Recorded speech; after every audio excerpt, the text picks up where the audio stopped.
Avis vascular centre మన దేశంలోనే the best varicose vein hospital. నమస్తే అమ్మా. నమస్తే అమ్మా. అమ్మ 21 సెప్టెంబర్ ఆ రోజు అమావాస్య వస్తుంది, సూర్యగ్రహణం కూడా వస్తుంది. ఇక్కడ కాదు, ఇండియాలో రావట్లేదు, వివిధ దేశాల్లో వస్తూ ఉంది. అయితే తర్వాత వెరీ నెక్స్ట్ డే సెప్టెంబర్ 22 నుంచి మన దేవీ నవరాత్రులు ప్రారంభం. సో సమస్య ఎక్కడ వచ్చిందంటే అమావాస్య తర్వాత వస్తుంది కాబట్టి మనం ఎప్పుడు మరి దసరా నవరాత్రులకి దేవుడు గది కానీ చిత్రపటాలు కానివ్వండి ఇల్లును కానీ క్లీన్ చేసుకోవాలి. అమావాస్య రోజు చేసుకోకూడదు అని ఒక నియమం అయితే ఉంటుంది. లేదమ్మా, లేదు, అమావాస్య నాడు చేసుకోకూడదని నియమం ఎక్కడా లేదే. అయ్యరామా, అసలు దుమ్ము బూజు అసలు దులపం కదమ్మా అమావాస్య రోజు ఎక్కడ కూడా. అదేమిటి? ఊరికే అలా అలా అలా అలా అంతే కదా, లక్ష్మీదేవి వెళ్ళిపోతుంది రకరకాలుగా చెప్తారు కదమ్మా. నేను ఎప్పుడు వినలేదమ్మా. వామ్మో. నిజానికి మడిబట్టలు ఉతుక్కునేది అమావాస్య నాడే. మడిబట్ట అంటే పూర్వకాలం ధావళీలను ఉండేవి. ధావళి అంటే ఉలన్ అంత, లేకపోతే నార బట్టలు ఉండేవి.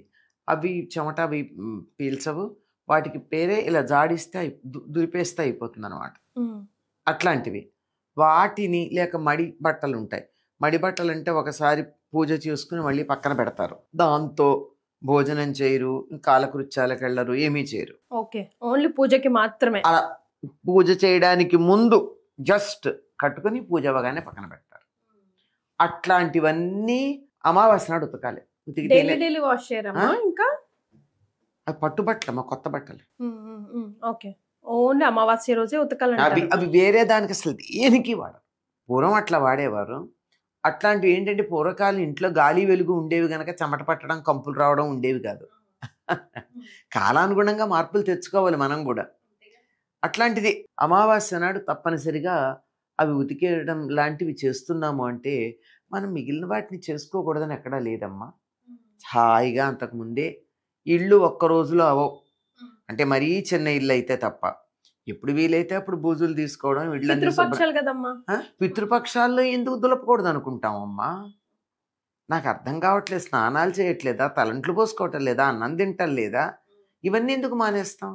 అది పూర్వకాలం పెంకులు కానీ తాటాకులు కానీ ఇళ్ళు ఉంటే వాటిల్లో నుంచి బూజులు తీయడం చాలా కష్టమైనటువంటి పని. నిచ్చెనలు వేసుకుంటే కానీ బూజులు తీయడానికి అయ్యేది కాదు. అవి చేస్తే వాటిల్లో తేళ్ళు పాములు లాంటివి ఏమన్నా ఉంటే ఇంట్లో ప్రమాదాలు ఉంటాయి. అందుకని కొన్ని కొన్ని జాగ్రత్తలు చెప్పారు.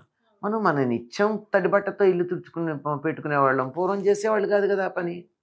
రోజు ఇల్లు చిమ్ముకునేవాళ్ళు, వారానికి ఒకసారి ఇల్లు కడుక్కునేవాళ్ళు. దేవుడి గది ఒక్కటే నిత్యం కడిగేది వంటిల్లోనూ.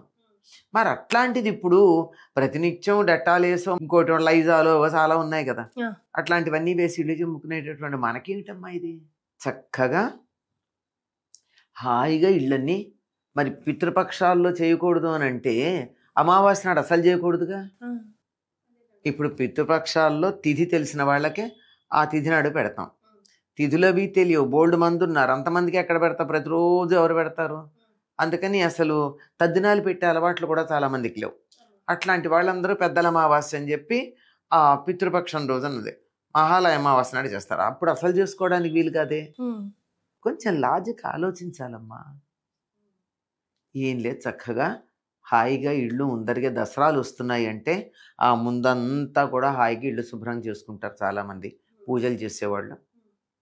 ఆ రోజున అందులోనూ మన దేశంలో కాకపోయినా ఎక్కడో జరుగుతోంది కనుక సూర్యగ్రహణం, ఆ రోజు చక్కగా పొద్దున దేవుళ్ళని పులికాపు చేసుకోండి. ఇళ్ళన్నీ శుభ్రం చేసుకున్నాక దేవుళ్ళని పులికాపు చేసుకోవడం అంత పెద్ద పని మాకు తేలిగ్గానే అయిపోతుంది కదా. చేసేసుకుంటే దసరా నుంచి చక్కగా అమ్మవారికి పూజ చేసుకోవచ్చు. అమావాస్య నాడు అమ్మవారికి శంకరమఠంలో జగత్ప్రసూతి అనే అలంకారం చేస్తారు. ఆ రోజు ఆవిడకి మొత్తం అంతా కూడా ఎలాగంటే ఆవిడ జన్మదినం వస్తుంది కదా వైశాఖ మాసంలో అక్షయ తృతీయ. ఆ రోజు ఈ రోజు మొత్తం మూల విరాట్టుకు నూనె రాచి పసుపు రాచి నలుగు పెట్టి తలంటి పోస్తారు. ప్రతి అమావాస్యకమ్మ ఇప్పుడు ఈ ఒక్కదానికి చేసి ఆ ఒంటి మీద రాచినటువంటి పసుపు అంతా అందరికీ ప్రసాదం. అమ్మవారి ఒంటిగా మొత్తం అంతా పసుపు అద్దుతారు. నూనె రాచి నూనె తర్వాత పసుపు అద్ది దాన్ని తీసి అందరికీ ప్రసాదంగా మాట్లాడిస్తారు. వీటిని ముందు రోజు జరిగేది అది. అంతగా చేస్తుంటే, అమ్మవారికే చేస్తూ ఉంటే మనకేంటమ్మా? దేవుళ్ళన్నిటిని పులికాపు చేసుకోవచ్చు, హాయిగా అలంకారాలు చేసుకోవచ్చు, అరే మర్నాటి నుంచి దసరా పూజలు చేసుకోవచ్చు.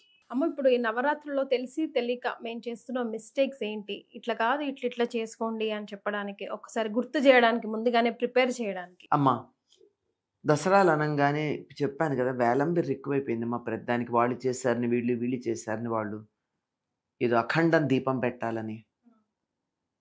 ఎందుకు మా అఖండ దీపం ఎందుకు పెడుతున్నారు నాకు అర్థం కాదు. అఖండ దీపం ఎవరు పెడతారు? కలశం పెట్టి రోజు పూజలు చేసి వాళ్ళు ఉపవాసాలుండి, భార్యాభర్తలు ఇద్దరు ఉపవాసాలుండి భోజనాలు చెయ్యరు, వీళ్ళు పూజ చెయ్యరు. అంటే వీళ్ళు పూజలో కూర్చుంటారు, ఒక పురోహితుడిని పెట్టుకుని పూజలు చేయించుకుని ఇంట్లో రోజు గారెలు, పూర్ణంబూర్లు, పులిహార లాంటివండి వండి అమ్మవారికి నైవేద్యం పెట్టి 10 మందికి భోజనాలు పెట్టే చోట ఈ అఖండ దీపాలు లాంటివి పెడతారు. మనం అట్లా ఏం చేయటం లేదు కదా. అఖండ దీపం ఎందుకు? అసలు అఖండ దీపం పెట్టాలంటే దానికి ఎంతెంత ధాన్యం పోయాలి, ఆ పైన పెద్ద మూకుడు కొత్త తీసుకురావాలి, దాంట్లోనేమో పెద్ద ఒత్తి తయారు చేయాలి, వెయ్యాలి, దానికి నువ్వుల నూనె మాత్రమే వాడాలి, దానికి పూజ చేయాలి, ముందు దానికి పూజ చేయాలి, రోజు దానికి నివేదన చేయాలి. ఇవన్నీ చేస్తారా? పూజ చేస్తారా? ఏం చేస్తారు? చేస్తే అలా చేయాలి, అలా చేయాలి, చాలా పెద్దది. అలాంటివి పెట్టిన చోట ఎంతెంత నివేదనలు చేయాలి, ఎంతమంది భోజనాలు చేయాలి ప్రతిరోజు. పైగా మడిగా వండి చెయ్యాలి, మడి వంటలు కావాలి. అందరి ఇళ్ళలో ఆచారం ఉండదు కదమ్మా. మరి అట్లాంటప్పుడు ఎందుకమ్మా ఇది పెట్టడం?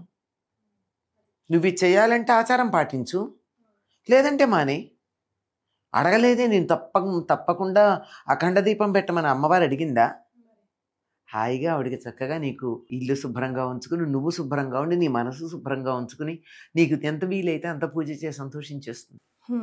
తరచుకో శ్రీమాత్రే నమః, నీ 3 వేళతో ఇంత కుంకం తీసి అమ్మవారికి వేస్తే ఆవిడ సంతోషించడానికి సిద్ధంగా ఉంటే, లేదు నీకు ఓపిక ఉంటే లలితా సహస్రనామ సహస్రం చదువు, తప్పులు లేకుండా, అమ్మవారిని తిట్టకుండా చదువు కదా. లేదు అష్టోత్తరంతో పూజ చేసుకుంటాను, పూజ చేయి. లేదు నాకు అదంతా కూడా కాదు, ఏదో 1-2 శ్లోకాలు చదువు, చెయ్యి, నో ప్రాబ్లం. ఇక్కడ భక్తి లేకుండా ఎంత చేసినా లాభం లేదు. కనుక ఈ అఖండ దీపాలు పెట్టాలి, ఇంకేవో చెయ్యాలి, నిమ్మకాయల దండలు వేయాలి, మిరపకాయల దండలు వేయాలి, అవి రంగురంగుల చీరలు కాదు, వేపకాయల దండలు వేయాలి, అదొకటే తక్కువ. కాకరకాయలు వేస్తామంటే సరిపోయే అన్నిటికన్నా. మిరపకాయలు వేయగలింది, కాకరకాయలు ఎందుకు వేయకూడదు అంటే, అది నేను విక్కిరిస్తున్నానని కాదు, అది వేరు. ఆ ప్రత్యంగిర ఆవిడ ఉగ్రకృత్య, ఆ ఉగ్రకృత్యం తీసుకోవాలంటే చాలా కష్టం.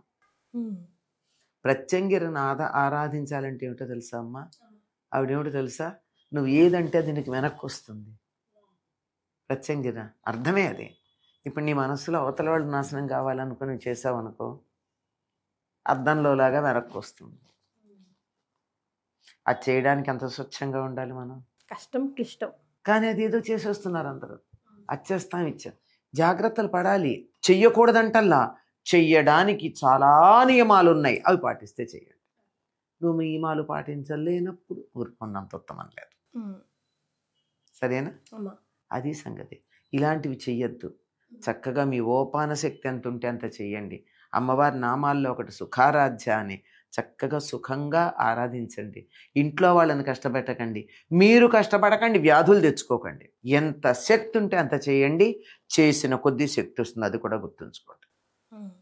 ఇది ఆడవాళ్ళు మాత్రమే చేయాలనేటటువంటి ఒక అపోహ ఉంది. అందరూ చెయ్యాలి, వాళ్ళు చేయకపోతే వీళ్ళన్నా చేస్తున్నారు అంతే. ఇద్దరూ కలిసి చేస్తే మరీ ఉత్తమం.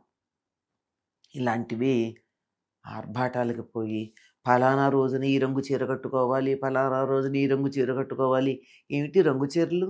ఫలానా రోజున ఏ నైవేద్యం పెట్టాలి? సర్వోదన ప్రీత చిత్త అని అమ్మవారి నామంలో ఉంది. సర్వవర్ణోపశోభిత, అన్ని నైవేద్యాలు ఇష్టపడుతోంది అమ్మవారు. అన్ని రంగులతోనూ ప్రకాశిస్తూ ఉంది. ఆవిడని ఒక రంగుకు పరిమితం చేయడం ఏంటమ్మా? సరైన పద్ధత? నాకు అన్నీ ఇష్టం మొర్రంటి ఇదొక్కటే తినివాళ్ళ, రేపు ఇదొక్కటే పెడతాను అనడం ఏమో. అది కొంచెం ఎక్కువ చేయొచ్చు, అంతేగాని అన్నీ పెట్టాల్సిందే. ఇలాంటివి తప్పులు అనను కానీ ఇబ్బందులు. నేను రోజుకొక పిండి వంట చేస్తాను, మంచి చెయ్యి పెట్టు, కానీ చెయ్యకపోతే కుదరదు అని మాత్రం అనడానికి వీల్లేదు. రోజు అన్నీ చేసి పెట్టు, ఎందుకు వద్దంటారు? మరి ఓపిక ఉంటే. ఇవన్నీ చేయడంలో కూర్చుంటే నీకు పూజకు టైం ఉందా? అది కదా ప్రధానం. అమ్మ ఇప్పుడు ఈసారి 11 రోజులు వస్తుంది అంటున్నారు ఏంటమ్మా, ఎందుకలా? అంటే తిథులు పంచమి అనుకుంటా, పంచమి తిథి అనుకుంటా 2 రోజులు ఉంది. ఓకే. సో మొత్తానికి 11 అవతారాలు ఈసారి దసరా. 10 అవతారాలు. 10 అవతారాలు. 11వ రోజు దసరా యాజ్ యూజువల్ గా. రైట్. జమ్మి చెట్టుకి దసరాకి ఉన్న సంబంధం ఏంటమ్మా? శమీ శమయతే పాపం, శమీ శత్రు నాశిని, అర్జునస్య ధనుర్ధారి, రామస్య ప్రియదర్శిని అని చెప్పి జమ్మి చెట్టుకి పూజ చేస్తాం. అర్జునుడు యొక్క ధనుస్సుని దాచిపెట్టుకుంది జమ్మి చెట్టు, దాని మీద దాచిపెట్టారు వాళ్ళు. రామస్య ప్రియదర్శిని, రాముడికి ప్రియురాలు ఎక్కడ ఉంది అని కనపడడానికి సహాయపడింది జమ్మి చెట్టు. అంటే జమ్మి చెట్టు మించి చూశాడని చెప్తారు. అచ్చా. అందువల్ల అది చాలా పవిత్రమైందని చెప్తారు. అగ్నితత్వం కలిగిందమ్మా శమి. పూర్తిగా ఎక్కడ పడితే అక్కడ పెరగడం కూడా చాలా కష్టం. పెరిగినటువంటి నేలని బట్టి బాగా పెరుగుతుంది. నీరు లేకపోయినా పెరిగే లక్షణం ఉన్నటువంటి, అందుకే రాజస్థాన్లో బాగా ఉంటాయి జమ్మి చెట్లు. చాలా పవిత్రమైనటువంటి చెట్టుగా చెప్పబడుతుంది. ఔషధాల్లో అనేక రకమైనటువంటి వ్యాధులు నివారించడానికి సహకరిస్తుంది జమ్మి చెట్టు. చాలా సంతోషం అమ్మ, ధన్యవాదాలు.